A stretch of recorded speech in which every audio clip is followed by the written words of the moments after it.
in association with Jaqua lighting, inspired by the sun, moon and stars. Hello and welcome to World is One News, or WION as we like to call it. I'm Aisha Sindhu and you're watching Gravitas, the show that brings you news of import to not just India and South Asia, but the world at large. Tonight, we're heading to Venezuela, where months of protests have led to deaths, injuries and arrests. And now in what the president is calling an attempted coup. A former police officer has dropped grenades on the country's Supreme Court. But what is it that has brought about these scenes in a country with the world's largest oil reserves? We'll break that down for you in just a bit. Meanwhile, these visuals have shaken things up in South Asia. At the heart of this latest impasse between India and China is the Doklam Plateau in Bhutan. The mountain kingdom has accused China's PLA of violating its territory, but the dragon has hit back, saying that India's troops stationed in Bhutan are guilty of trespass. We'll also be looking at whether the US has hit a roadblock when it comes to Pakistan and North Korea. But before we get down to the details, here are your headlines.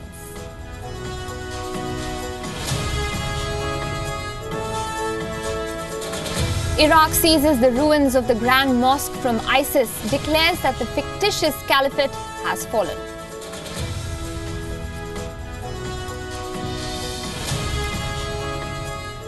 Donald Trump is headed for France on Bastille Day, but even as President Macron welcomes Trump, not all in France are happy with the US president's visit.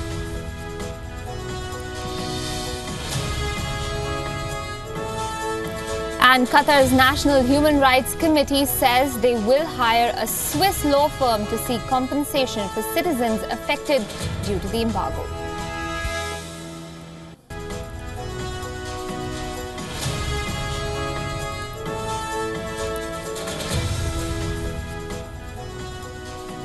First, though, on Gravitas tonight, residents of the Venezuelan capital Caracas were in for a shock earlier this week when a police helicopter fired 15 shots and dropped 4 grenades on the country's Supreme Court, where a social gathering was in full swing. Now, President Nicolas Maduro blamed the attack on terrorists, an evocative word that guarantees sympathy anywhere in the world today. But is the ex-policeman and part-time stunt star who stole the chopper and attacked the court really part of the same basket as, say, the Lashkar-E-Tayyaba or the IS? Our senior foreign editor, Padma Rao, examines what's going on in the Latin American country. Take a look. 70 people have been killed, hundreds more injured and arrested. Venezuela has seen bloody unrest for the past 3 months. The target is the country's socialist president, Nicolas Maduro, who is under fire for his perceived tyranny. But a helicopter grenade attack on the country's highest court, that's way beyond any form taken by the protests so far. Former police officer Oscar Perez stole a government chopper, fired 15 shots and dropped 4 grenades on the Supreme Court, where a party was in progress. Nobody was injured. Perez is absconding, but the photogenic stunt star, who is also a dog trainer, did have something to say about his reckless act. Somos una coalición entre funcionarios militares, policiales y civiles, en la búsqueda del equilibrio y en contra de este gobierno transitorio criminal. No pertenecemos ni tenemos tendencia político-partidista. Somos nacionalistas, patriotas e institucionalistas. Este combate no es con el resto de las fuerzas de seguridad de Estado. Es en contra de la impunidad impuesta por este gobierno. Demonstrators have for months demanded elections and measures against a terrible economic crisis besetting the country endowed with the world's largest oil reserves. They also want President Maduro to free jailed activists. But the 54-year-old president points to the United States as the instigator of the riots, with its eye on Venezuela's abundance of black gold. Maduro even barred the Organization of American States, OAS, from entering the country after the Washington-based 35-member organization tried to expel Venezuela from its ranks. Subsequently, the Venezuelan president announced his country's withdrawal altogether from the OAS. presidente Donald Trump busque un poco de racionalidad en las locuras que impulsa su gente en contra de Venezuela. La oposición lo que ha hecho es engañarlos a ustedes. Vamos a hablar, en serio, con altura. Y donde tengamos diferencia, hay diferencia, pero hay muchos puntos de encuentro, inclusive con la administración Donald Trump.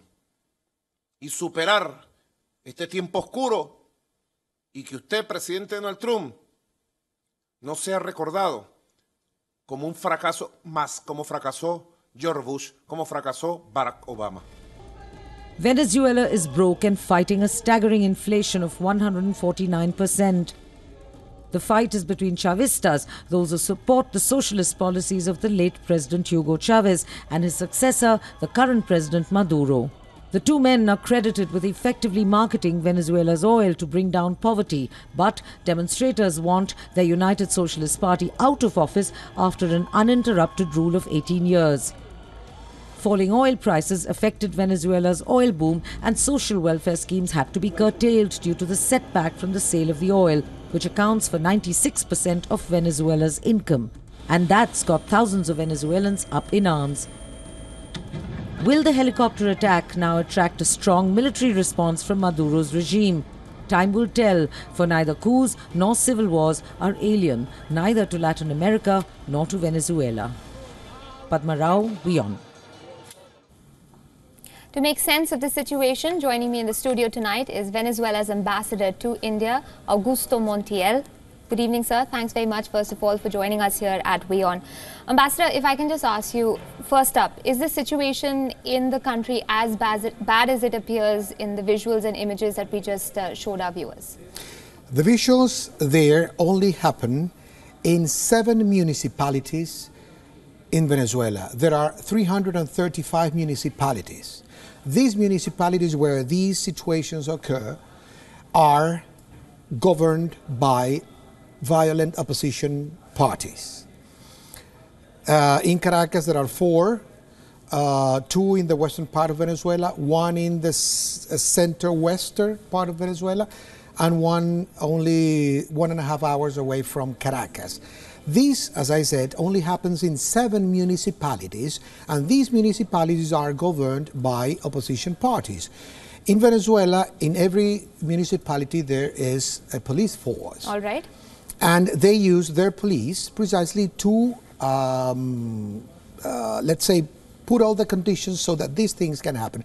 As you can see, there is no such a thing as peaceful protests. These are not peaceful protests. This happened just 3 days ago. Okay. This is an attack to a military air force. Air Force military air base in Caracas. These are bazookas. These are rocket launchers. This is not peaceful protesters. These are very, very well trained, very well equipped, very well financed paramilitary people on the streets of Venezuela. Who's financing and training them? Well, remember that in the last 18 years there have been one very big famous coup d'etat in 2002, which kidnapped President Chavez for 3 days. Yes. Then there has been an oil coup d'etat, criminal sabotage, which stopped oil production in Venezuela for 3 months. Okay. There have been economic coup d'etats in the last 6 years. Remember that Venezuela right now is under illegal sanctions by the government of the United States, and they have been blocking financially, they have been blocking economically the country, and there are attacks on the currency. All right. Now, why does this all happen? If there is a call for 2 main elections, one on the 30th of July, there is an election of a constitutional assembly. The opposition should, as the Pope actually asked them to do, to sit down and discuss. They do not want to discuss. Several ex-presidents from Latin America and so what Spain I'm gathering tried. from what you're saying is that it's too simplistic to look at this the way perhaps it's being broadcast across Western media specifically. Definitely. We'll get to that in a bit. You mentioned that coup of 2002. Yes. I want to take our viewers through the history of coups, let's say, in Latin America. We've got this interesting graphic up for you. You know, because Venezuela for this time finds itself in the eye of the storm, but attempts at coups and military interventions are stories of old when it comes to Latin America. In fact, between the years 1950 and 2010, the Americas have seen 145 coups. Just under 50% were successful. Let's take you through some of the more notable attempts at regime change in the region. Now, let's start first up with 1956. Fidel Castro's forces began a guerrilla warfare in the country. A string of wins over the President Batista's military took place, and then eventually Batista fled the country in the year 1959 in the month of January. Let's move on now to 1952 March, when General Fulgencio Batista, as I was mentioning, he overthrew the Cuban government and cancelled elections over there, and the young Fidel Castro organized his forces while he was in exile. Let's also take a look now at Chile. In 1973, we're talking about a very bloody coup, as it was called. Augusto Pinochet was the leader of the military junta that overthrew the President Salvador Allende's socialist government in 1973. Ironically, he was appointed the head of Chile's armed forces just 18 days before that coup. He remained the president from 1974 to 1990 and the commander-in-chief from 1973 till 1998. It's over to Peru now, and I'm talking about the year 1992. Let's take you through what happened then. Peru's president, Alberto Fujimori, he was the son of Japanese immigrants. He took the coup concept a step further. Increasingly frustrated by an unfriendly legislature, the president called for a self-administered coup. With the military's help, he dissolved Congress, called for a new constitution, and then ended up winning a majority of legislative seats. And now we come down to Venezuela, the year 2002, as the ambassador was mentioning for us just a short while ago. This was an interesting time. It was just 3 days. Let's take you through what happened. Protesters marched against President Hugo Chavez. In the violence that followed, the military revolted, taking Chavez into what was called illegal custody. But with the interim government suspending the constitution, the military buckled, pulling away support. As a result, Chavez returned to power and stayed on till 2013. So what's going on in Venezuela? If you're just joining us, here's a quick update. Demonstrators have for months demanded elections and measures against the economic crisis besetting the country, which just happens to have the world's largest oil reserves. They also want President Maduro to free jailed activists. The unrest over the last 3 months has seen 70 people being killed and hundreds more injured and arrested. The target is the country's socialist leader, Nicolas Maduro, who is under fire for his perceived tyranny. Joining us to make sense of that mayhem is Venezuela's ambassador to India. In the studio with me, Mr. Augusto Montiel. Ambassador, you mentioned... Can I ask you, who says tyranny? Whose tyranny is this? The most democratic country, the country with the top level in Human Development Index in the whole of Latin America, the country with the top food security level in Latin America, United Nations Development Program, UNESCO. Venezuela completed the Millennium Development Goals in only 9 years. Okay, let me play the devil's advocate. So President Maduro himself has said that what happened with the helicopter and the former police officer was an attempted coup. He used those words himself. So if there is an attempt to a coup, wouldn't then the logical conclusion be that there is unhappiness and a great degree of unhappiness in the country? Am I wrong in assuming that? So that means that in Europe, where there's been economic crisis for the last 9 years, and there is a lot of unrest, social unrest, people, for example, in Spain, they go and eat from the garbage. Does that mean then that those countries, that anybody against those governments should then take force through violent means and criminal elements and criminal procedures to topple the governments, to change the governments? No, that is not civilization. Okay, civilization what's the root is cause then? precisely state, constitution, democracy. In Venezuela, the period, the presidential period is 6 years. In Venezuela, in the last 18 years, there have been 21 elections, more than in any other period in Venezuela or in any other country in Latin America. So Venezuela is precisely one center of very active and vibrant democracy. The unrest, of course, there is unrest. But your critics will say 21 elections in a period of 18 years is not a sign of a stable democracy, but of instability. No, no, no, no, no. There are mayor's elections, regional elections, National Assembly elections, presidential elections, members of parliament elections, all right, all kinds of elections, please. Okay. Come on, it's a very stable democracy.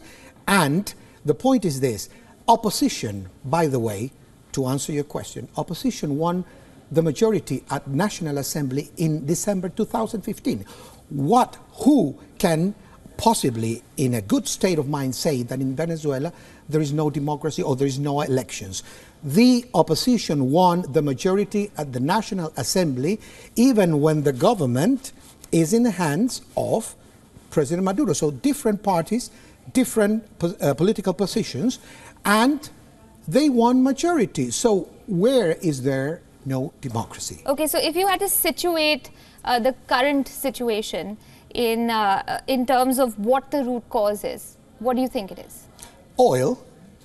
The unrest in Venezuela, like for example, there have been financial crisis, economic crisis in Europe, in Mexico, in Colombia, in Peru, right, in Brazil, in many countries. Why do they only pick? Why do they only, in the United States government, at the Organization of American States, there are countries in Latin America where they have killed 58 journalists, like only in 2016. In Venezuela, that doesn't happen. Okay. In Venezuela, there are no dead people. There are no missing people. In countries in Central America, in North America, in South America, there are mass burials that are unburied every 2 or 3 months. Why don't they pick that? By the way, only 1.5 weeks ago, the United Nations voted with a big majority, like it happened last year, and India supported Venezuela, and India has been supporting Venezuela because in the United Nations, right, the votes are not political. The votes are based on, for example, at the Human Rights Council, right, on the basis and the track record of human rights respect. Right. Venezuela has been there in front at the United Nations and the Organization of American States. Mm-hmm. And Venezuela, they have been trying, the United States and other countries that are allies of the United States in Latin America have been trying to expel Venezuela, okay, and we have the majority there.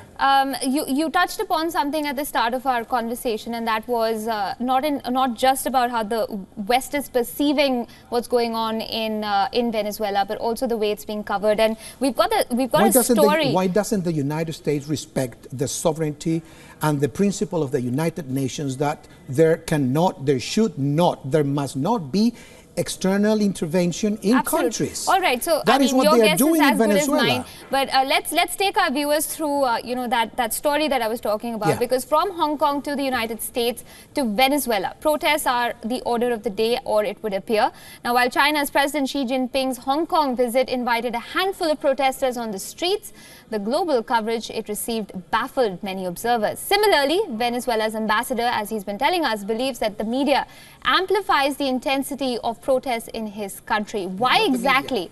The international news agencies. A handful of protesters protesting Chinese President Xi Jinping's Hong Kong visit spark global headlines. Thousands of miles away in the US, placards and protesters greet Donald Trump at a fundraising event. It's only natural to ask, what fuels these protests? What motivates these protesters? Is it the ideology, the politics, or the television crews? Researcher Olga Onuk explains where the media and observers fail to assess protests. The most popular images may not be real. Youth make good television but are not great organizers. Old tactics and civil society matter in a new media world. Not all massive protests are inclusive enough to effect change. Venezuelan ambassador to India, Augusto Montiel, too argues on similar lines. The news that have gone around about Venezuela in flames, no, is not true. This only happens in the municipalities governed by violent opposition parties. So even as fake news and lack of credibility besets global media, proclivity to exaggerate dissent will not help. Bureau Report, WION. Okay, Ambassador, you were in that report for us. Do you think that the fake news bogey is also utilized very effectively by certain people when it meets certain requirements? Yes, but it's not all media. For example, WION is media. But who produces the news that go the world around and create public opinion the world around? Who, for example, convinced the world of a big lie, of a big fake news, which was that there were weapons of mass destruction in Iraq? Right. 14 years later, ex-President George Bush and ex-Prime Minister Blair came out openly and said that wasn't true, we were misinformed, we didn't know, we had to say that. And Secretary of State Condoleezza Rice comes and says, happily, she says, well, we didn't actually go into Iraq for democracy or for freedom. We just went there because oil was needed. You mentioned oil, and we're talking about Venezuela, but oil's been around and been one of Venezuela's great reserves, if you will, for a long, long time. What has changed, do you feel, in the last few months, years, that has brought, as I'm assuming you're mentioning, the United States or other Western powers' attention to Venezuela? Has there been another discovery of sorts? Yes. Well, coltan is certainly, and coltan is the most highly strategic and important metal these days, used in all kinds of electronic and telecommunications, IT technology in general. Venezuela is the second largest reserve of coltan. The first one is Congo, Africa. Venezuela is the second one. So Venezuela has the largest oil reserve in the world. Venezuela has the second largest coltan reserve. And also now we have found that thorium is another element found in Venezuela. Thorium is even cleaner than plutonium. Okay. So there are the reasons to create the imbalance, to create instability, to create, like, for example, if Western powers and the United States, if they believed, and which we have always said to them, what we need, and remember that I am here representing not only the government, I'm here representing the people of Venezuela, because there are 84% of the people in Venezuela who don't want, who reject this criminal violence. All right. Why doesn't WION, which certainly this, what you're putting across, is certainly very interesting reflections about what is happening about the turmoil, who is creating this turmoil, who is financing this turmoil, all this equipment, these people, the burning of human beings, the killing of human beings by these protesters who are not Pacific at all, and these are not families, these are trained paramilitary on the streets of Caracas. Okay. Question: why don't they show all this violence? Why Reuters doesn't show all this violence? Why doesn't CNN show all this violence? Why do they hide all this planned, systematic, organized violence? It's, like you're saying, the other thing very is, strategic. why don't they show the millions and the thousands of millions that in these 3 months have been rejecting on the streets of Venezuela everywhere? This is in Caracas. This is 2 other municipalities in Caracas that are not part of the violence. Why don't they show this? Why don't they show the millions of people that are there, the mothers that come out on the streets? Why don't they show all these news agencies, corporate, international news agencies? Why don't they show people supporting the government by the millions and the terrible criminal violence from these thugs. This is a Fair policeman. enough. You're bringing up a very interesting point. Unfortunately, I'm running out of time on this segment. But before we leave, I just want to ask you one last question. And, you know, one of the things that a lot of people have talked about is Donald Trump's foreign policy and how there's really no clarity on what exactly that is. It remains an enigma for most parts of the world. Do you feel that that's going to work in Venezuela's benefit, and not just Venezuela, but perhaps South America? Or do you think that it's... Which policy? Well, it's the United States policy toward Venezuela, or do you think the United States policy towards Venezuela is intrusive? Okay. They are intervening in Venezuela because Venezuela has oil and they want to control the oil. That in the year 1999, President Chavez came democratically to power, and there was a new constitution. Right. And this new constitution made it possible for Venezuela to have sovereignty over the natural resources, which in the previous 120 years we didn't have. That's why India never received oil from Venezuela. Now India receives, we are the fourth exporter of oil to India, and we have been securing the needs, the energy needs for India's development. Okay. We have been there, and we will continue being there. Now, we think that the United States should, in the United States government, because in the United States also there are thousands of people, by the way, who receive free heating oil from Venezuela. Right. We cooperate with the people, with the poor people of the United States who would die in the winter if they didn't receive the fuel oil from Venezuela.